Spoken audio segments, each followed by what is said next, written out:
Hello, everyone. This is Debra Richardson, and today I am putting the AP in Happy, where accounts payable teams are empowered to protect the vendor master file from fraud.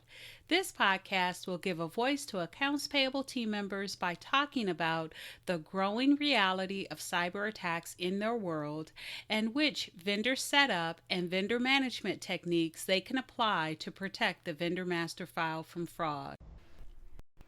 Need training? Visit the Vendor Process Training Center to enroll in your choice of weekly live and on demand training sessions.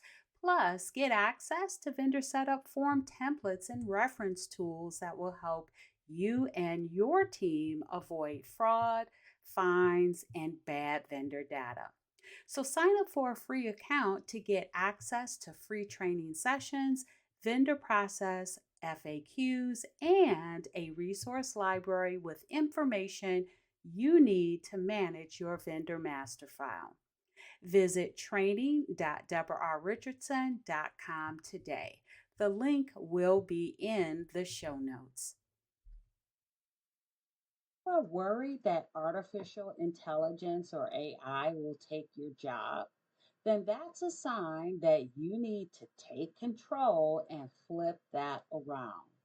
Use artificial intelligence tools to keep your job. Keep listening.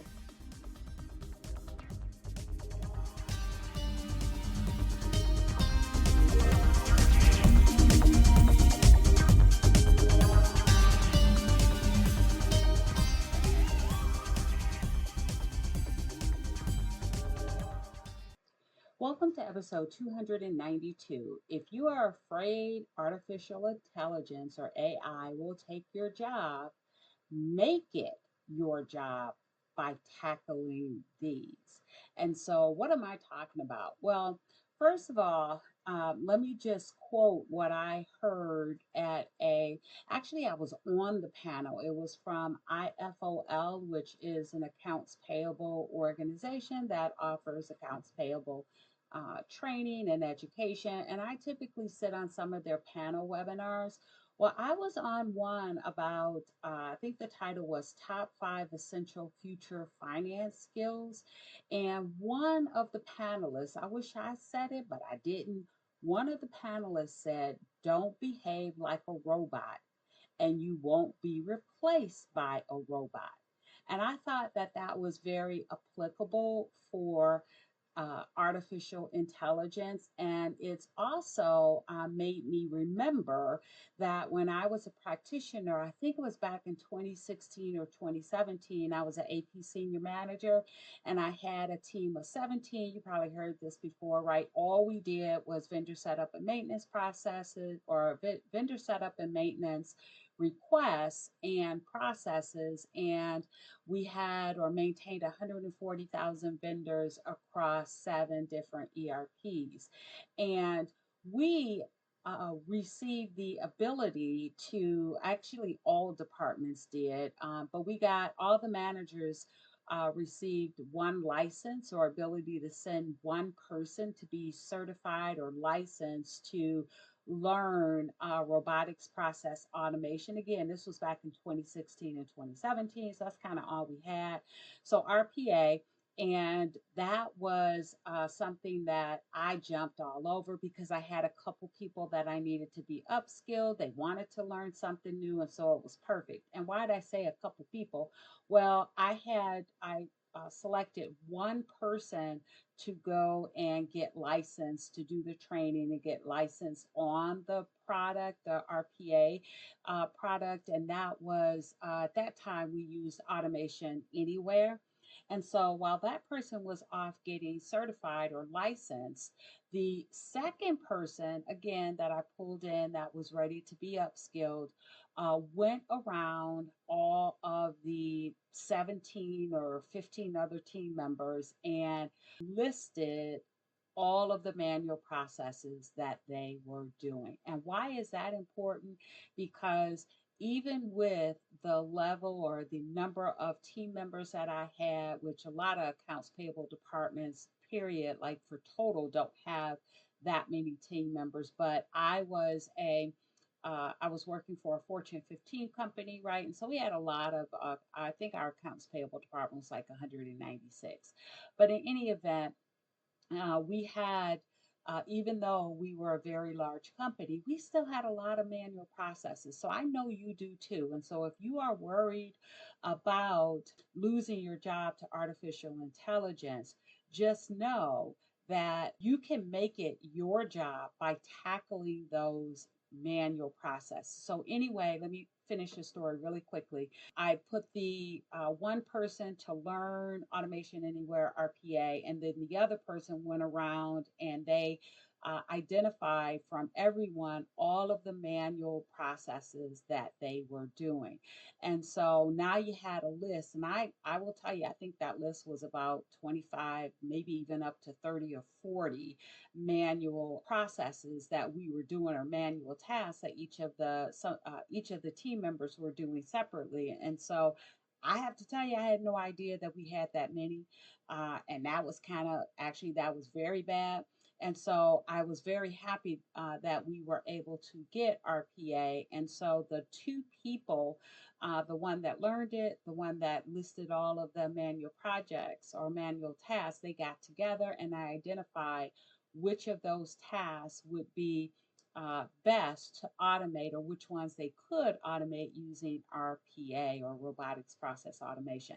And that was a big key because, one, it upskilled both of those team members, because I have to tell you, the between the two team members, the one that had to get certified on RPA, and then the one that had to go around to everybody and document the manual projects or tasks they were doing, the one that had to go around and really talk to people and get it out of them of what they were doing manually, because it's like everything else. Sometimes things get done, sometimes they don't get done, and they didn't want to kind of fess up that they hadn't been doing it, which, by the way, is yet another reason why you need to automate some of these things. But in any event, that person, I think, grew the most or learned the most, the one that had to go and talk to everyone, because she had to do it in a way that would make them feel comfortable in revealing the fact that, no, I didn't do it, but here's what we are supposed to do. But anyway, those two folks got together. They identified which projects would be eligible for RPA. And that's exactly what you can be doing with these new AI tools. And so, what I like, or what I want to point out, is the fact that whenever anyone talks about artificial intelligence, it's always within the third party provider tool that they're going to give you. And that's great too. You need artificial intelligence, right, in these tools that you're using to process your invoices. And if you are lucky enough to have a vendor self registration portal, you need AI tools in there to help the vendors auto complete some of those fields so that the registration process doesn't take so long. So it's absolutely needed, not saying it's not needed, but there's another level of artificial intelligence that can be at the user level, and that's your level. And what are you going to do with it? That's the subject of this podcast. You are going to identify manual projects or processes or tasks that you are doing, or that your other team members are doing, that could be replaced using artificial intelligence. For you, you really have two next steps. The first step is to identify all of the manual processes that your team members are doing, and then find artificial intelligence tools that you can use that can automate those manual processes. And maybe even the step three, now that you found those tools, now you got to go get approval or budget for them. Oh, and then maybe even another step, right? Because maybe your company does not yet have an artificial intelligence or AI policy, right? Because you can't just let employees, even good ones like you, download random AI tools because you don't know, or they don't know how it's going to affect your system or what security they have built in. Now, lastly, I do want to share that I'm going to put in the show notes two resources for you to come up with your use cases, and then also for AI tools where you can go to find those tools. Now, the first resource is the Vendor Process Training Center. I have a page called User Driven Automation. And on that page, if you scroll down, you will see the demo training sessions that are available for Training Pass members uh, that highlight those processes that you may be doing right at a user level that you can automate with AI. So, it might give you some ideas. And then the second one is a platform. Now, I don't advocate any of the tools that are on this platform because I think every time I look, there's like more tools. The last time I checked, last month, it was like 2,792 different AI tools. But it's somewhere that you can go that you can see if they have tools that you need that can help automate your manual processes. And the link or the site is called futuretools.ai. And so I'm going to put a link to that in the show notes as well. And hopefully, those two resources will help you get started. Thanks, everyone. I hope you enjoyed the 292nd episode of the Putting the AP in Happy podcast, where accounts payable teams are empowered to protect the vendor master file from fraud.